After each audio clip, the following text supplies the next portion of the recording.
It's So also not, I think that was what part of the problem was I tried to make it easier. I am not a guy who likes doing easy things. I like putting effort into things and being proud of those things. And what's worrisome about like if you look at I don't know why I'm comparing myself to this example, but I thought about Jon Stewart and The Daily Show, where it's like if you look at The Daily Show, it's amazing. Like in he's done now. It's over. It's this time capsule of like the show. Everyone's like, how amazing was that run? At the moment, everyone's like, how amazing is this thing happening right now? But I don't think you could go back and say like this episode is everything. It's amazing, and not every episode had the same like gravitas as the one before it. And but if you look at like a television show, like a short, like even the one that just came out, like the Queen's Gambit, where like every episode is like perfectly crafted because there's only like 10 or 13 of them. It's like I don't know. I just felt like because of podcasting having to you have to I don't believe in doing like a seasonal podcast. Like I think it has to be weekly. That's what I want to listen to is like a weekly show, but it doesn't have the same like craftsmanship. It is something that you have to kind of like create the box, you create the format, and then you just deliver, right? You get on camera, you have your paperwork, and you just like read the news. It's like it's just that kind of thing. I don't, and then you're on a schedule, right? Because then you're like you have to produce a thing, you have to get it out, and then it's a never-ending cycle. If you get on this hamster wheel of I never get to stop if I want this thing to continue. I can stop and be Jon Stewart, and you have this thing, but like no one goes back and watches old Daily Show because it's not relevant anymore. It doesn't make any sense. It's a moment in time, and like I did this. I'm doing videos for YouTube for Brew Cabin and for Swim University and hopefully for Money Lab one day, and I have done stuff for Money Lab.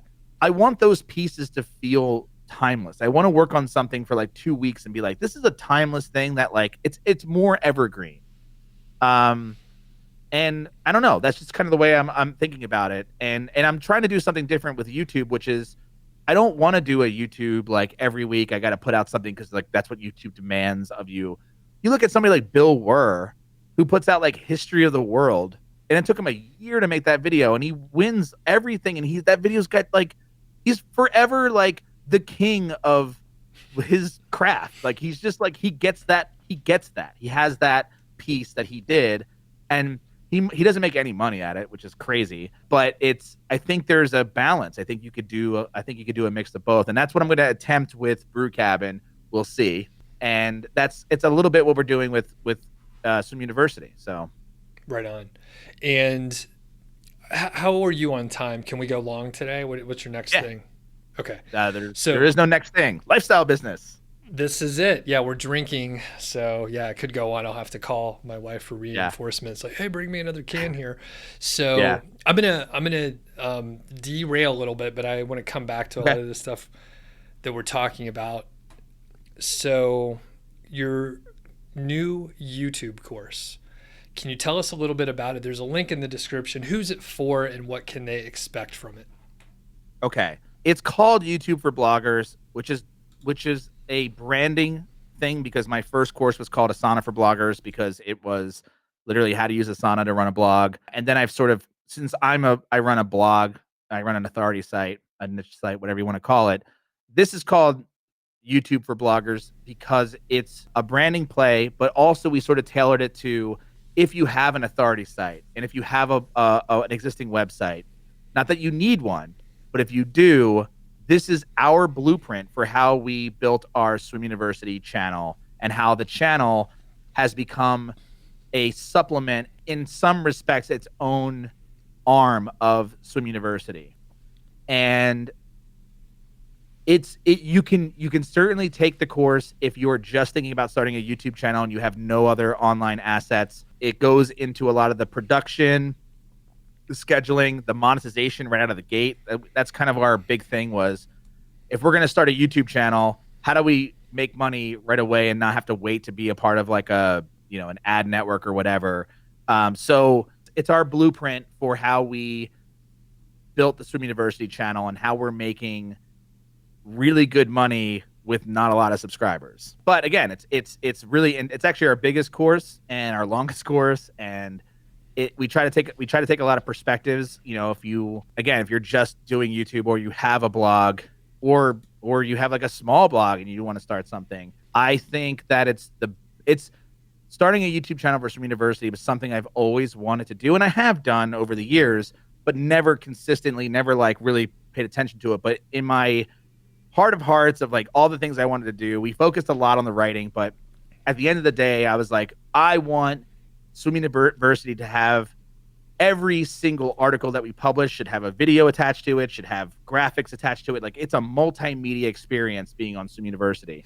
And I always neglected video for so long. Like, I did it and it worked great. And then it's hard. So we were like, oh, the writing's easier and it's, whatever. But now, like, now that we have a rhythm, we've kind of treated Swim University or the YouTube, channel as like it's kind of its own thing. But it works in tandem. Thank you, like a bicycle, like in tandem with the actual website. And now, for me, Swim University feels like a very complete machine, and YouTube is like just exploding as far as revenue is concerned, and traffic and SEO, and like that is, I mean, I'm so kind of upset with myself for knowing that I wanted to do YouTube for so long, but not actually pulling the trigger until like last year, really kind of like focusing on it. Yeah. So I'm like, we chatted on that. Yeah. Yeah. So I'm like, all right. And then, so what we've done with the course is basically like our blueprint, and our blueprint is like, we are a machine when it comes to YouTube. Like, every week a video goes out. It is like well branded, and it's like well monetized, and it just keeps growing. And it's SEO. It's really helped our website from an SEO, from like Google SEO standpoint, helped our website tremendously. So it is just like, yeah, it's just like a lifting all boats sort of situation. If you want to see some of Matt's work that I think is amazing, check out the first video for Brew Cabin out there where he's building his brewery. So this popped up on my feed and I watched it. Did it really pop up on your feed?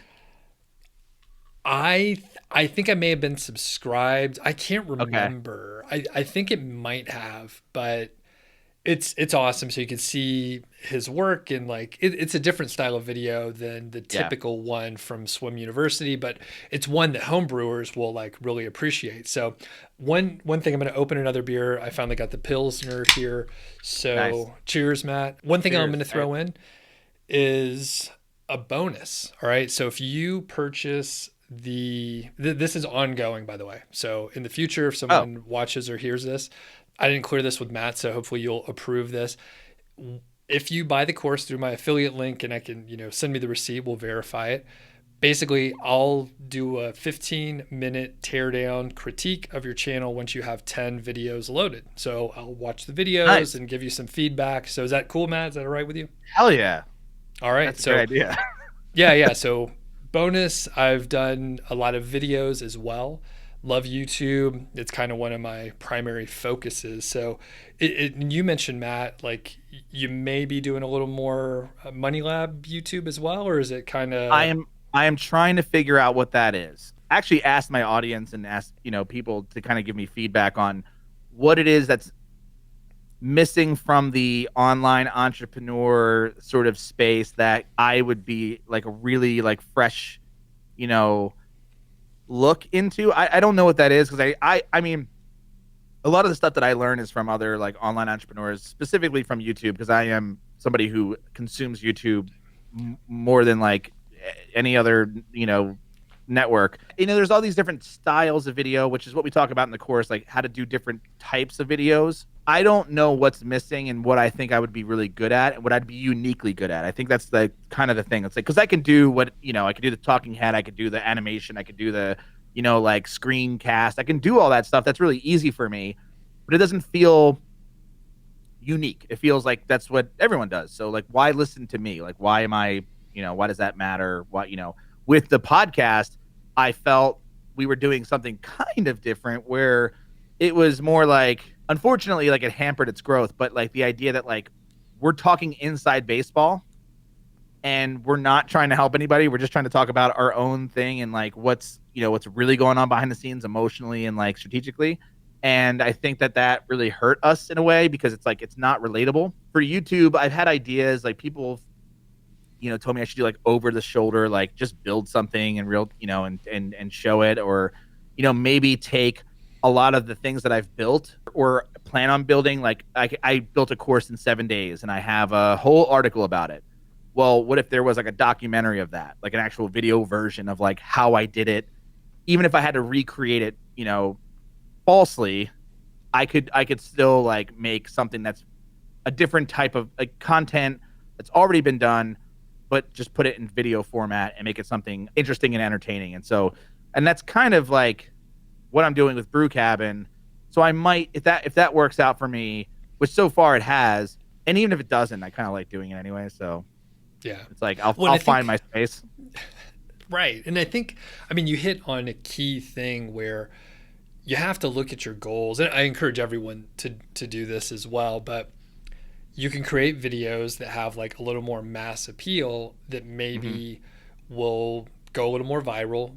It won't just identify with your audience, but as the algorithm expands out and it's introduced to more people, it can like catch fire. And some of the stuff that you and I talk about, they're so inside baseball, they're so deep in the weeds, no one knows what the fuck we're talking about.